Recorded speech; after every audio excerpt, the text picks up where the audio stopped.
Bonjour à toutes et à tous, merci de nous rejoindre sur le plateau de l'invité de la matinale. Il y a quelques jours, le 24 mars dernier, 7 agences de l'ONU signaient une convention de partenariat avec l'Observatoire national du développement humain afin d'apporter un appui à l'évaluation des politiques publiques sur le développement humain au Maroc. Parmi ces agences, l'Organisation mondiale de la santé qui a signé une convention de partenariat courant sur 5 ans. Avec un appui technique et financier de 20 millions de dirhams tous les 2 ans, l'OMS entend ainsi contribuer au développement et au renforcement du système sanitaire marocain. Pour nous parler ce matin de cette nouvelle stratégie de coopération, les domaines d'action concernés et puis plus largement des défis à relever en matière sanitaire au Maroc, nous recevons ce matin le docteur Yves Souterran. Vous êtes le représentant de l'OMS au Maroc. Merci d'être avec nous ce matin. Bonjour et merci de cette invitation.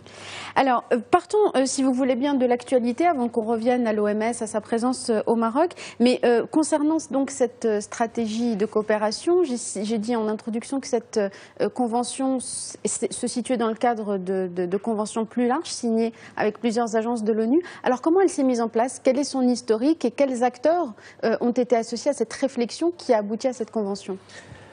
L'OMS, c'est l'organisme des Nations Unies, l'agence des Nations Unies qui est en charge, qui coordonne et qui est le leader en matière de santé.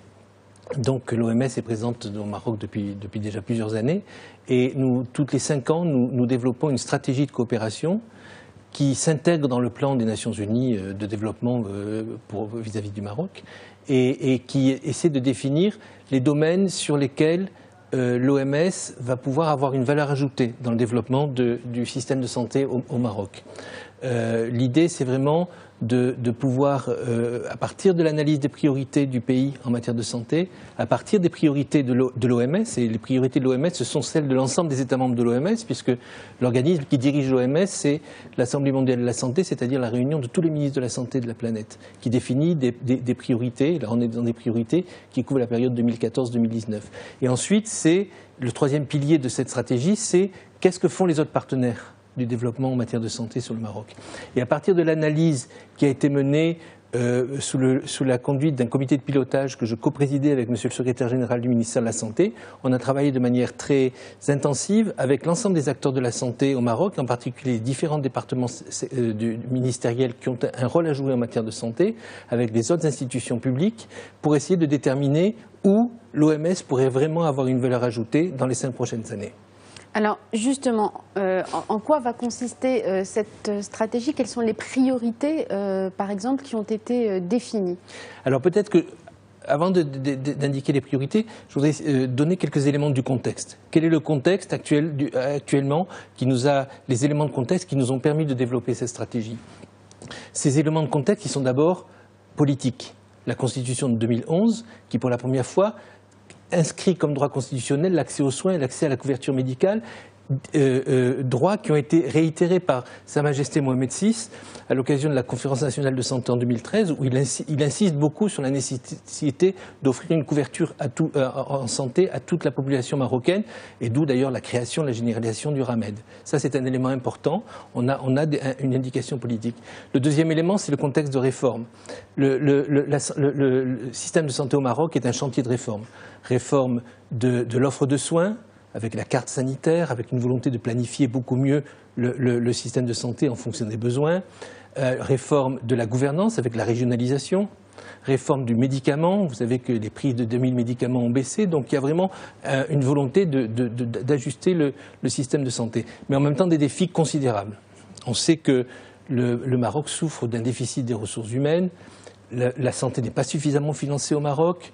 Les infrastructures également? Des infrastructures, mais le problème c'est plus les ressources humaines que les infrastructures quand même au Maroc, et c'est aussi le fait qu'il y a un secteur privé très important mais qui n'est pas suffisamment gouverné par le secteur public. Donc ça se traduit par notamment des inégalités en matière de santé qui sont importantes. Un autre élément de contexte qui est très important, c'est ce qu'on appelle la transition épidémiologique. En 40 ans, la durée de vie moyenne au Maroc a augmenté de 20 ans. Le nombre d'enfants par femme est passé de 7 à 2,6. On meurt moins de maladies infectieuses. Il n'y a plus de polio, il n'y a plus de paludisme, il n'y a plus de trachome au Maroc. la mortalité infantile a beaucoup baissé, la mortalité maternelle également, même si elle reste beaucoup trop élevée pour un pays de ce type. Mais bien évidemment, on va mourir. Les gens vivent plus vieux, et donc qu'est-ce qui se développe? C'est les maladies chroniques. C'est le cancer, c'est le diabète, c'est l'insuffisance rénale, qui représente aujourd'hui 75% de la mortalité dans le pays.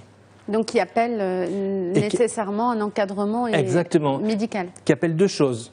Un encadrement médical, donc une adaptation du système de santé à ces pathologies chroniques, et aussi à lutter contre les facteurs de risque de ces pathologies chroniques, qui sont la mauvaise alimentation, l'obésité, qui sont l'utilisation du tabac, qui sont la sédentarité.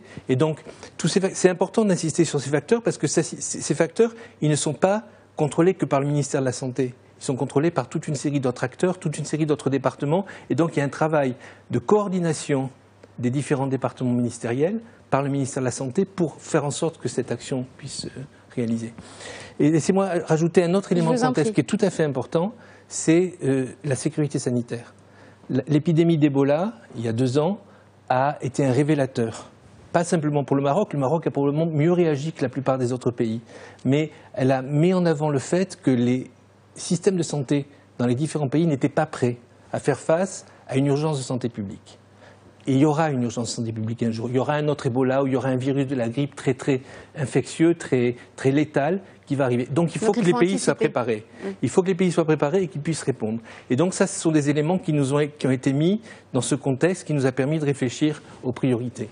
Alors comment va se décliner cette stratégie? Est-ce qu'on peut la résumer en quelques axes prioritaires? Et comment ils vont se décliner? Alors 4 axes prioritaires. Qui sont donc liés à ces éléments de contexte. Le premier, c'est l'accès à des services de qualité pour toute la population, sans que la population se ruine, c'est-à-dire que les dépenses qui sortent de la poche couvrent une partie trop importante de leurs revenus. C'est ce qu'on appelle la couverture universelle en santé. Et le problème au Maroc, c'est d'abord élargir à toute la population, on le sait, mais c'est également offrir des services de qualité qui soient réellement de qualité. Et pour ça, on travaille beaucoup notamment sur le développement de la médecine de famille au Maroc pour s'assurer que chaque personne au Maroc puisse avoir un référent qui pourra gérer, coordonner l'accès aux différents services de santé. Le deuxième élément, c'est travailler sur les programmes de santé pour que le Maroc puisse atteindre ce qu'on appelle les objectifs du développement durable. Les objectifs du millénaire. C'est plus du millénaire, maintenant c'est les objectifs pour 2030. Les objectifs du millénaire, c'était jusqu'en 2015. Mais en particulier, qu'on puisse réduire la charge de morbidité et de mortalité des principales pathologies, en particulier des maladies chroniques auxquelles j'ai fait référence. Et deuxièmement, réduire les inégalités en santé, parce qu'on sait qu'au Maroc, il y a des inégalités, en particulier entre l'urbain et le rural, qui sont considérables. Le troisième axe, c'est la sécurité sanitaire. Aider le Maroc à se préparer à faire face à des urgences de santé publique.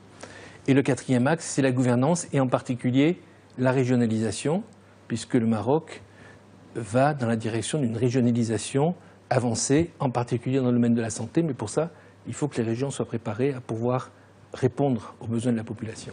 Alors, pour réaliser ces axes, vous avez cité tout à l'heure un élément important du cadre de la santé au Maroc, qui est le secteur privé.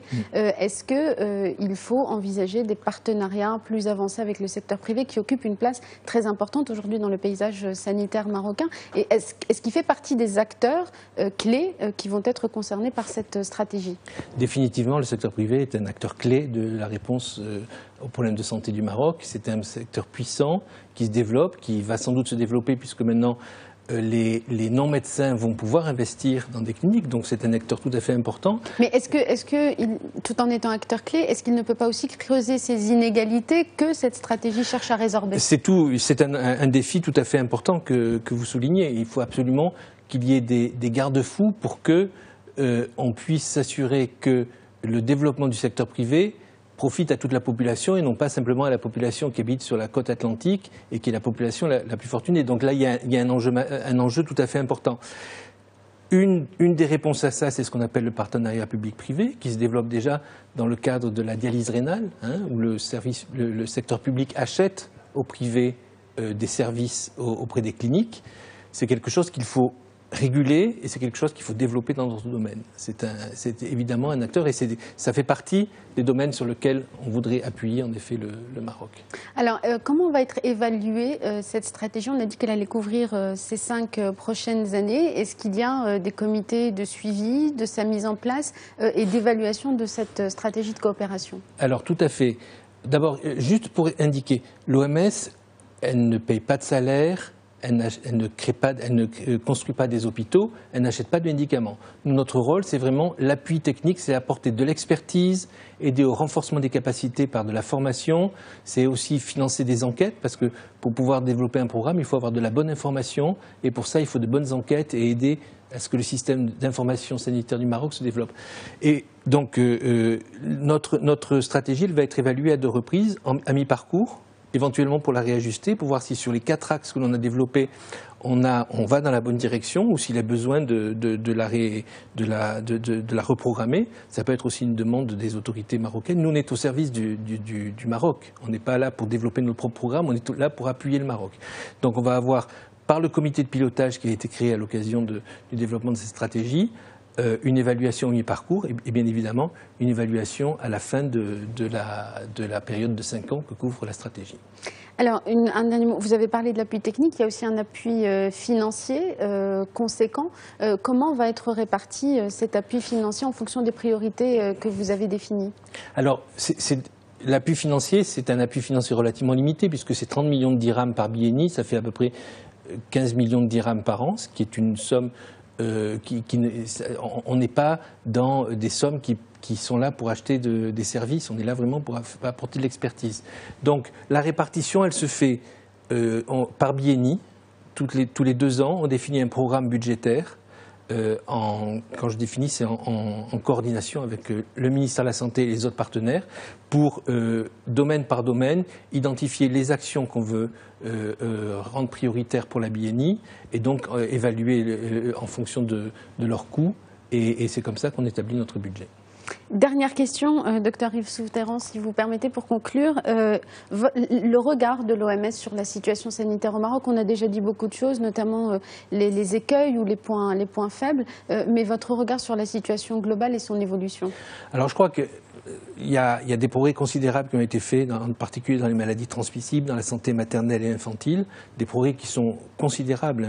On est passé de 300 pour 100 000 à 100 pour 100 000 décès maternels, ce qui est encore trop, mais ce qui est tout à fait important. Beaucoup de pathologies qui ont été éliminées, donc il y a un effort important, une forte implication des autorités sanitaires, mais il y a encore des défis tout à fait importants dans le système de santé. Le défi des ressources humaines en est un, le défi du financement en est un autre, le défi des inégalités, très important, qui reste un enjeu majeur. Et sur lequel... De la gouvernance de ce secteur? La gouvernance, la régionalisation est un défi, mais c'est un défi qui est en train de se développer. Enfin, la réponse à ce défi est en train de se mettre en place. Je pense que développer une gouvernance régionale est quelque chose qui va dans le sens de ce qu'il faut faire, mais en même temps, il faut que les régions soient équipées pour pouvoir développer des programmes qui soient adaptés à la situation de leur population.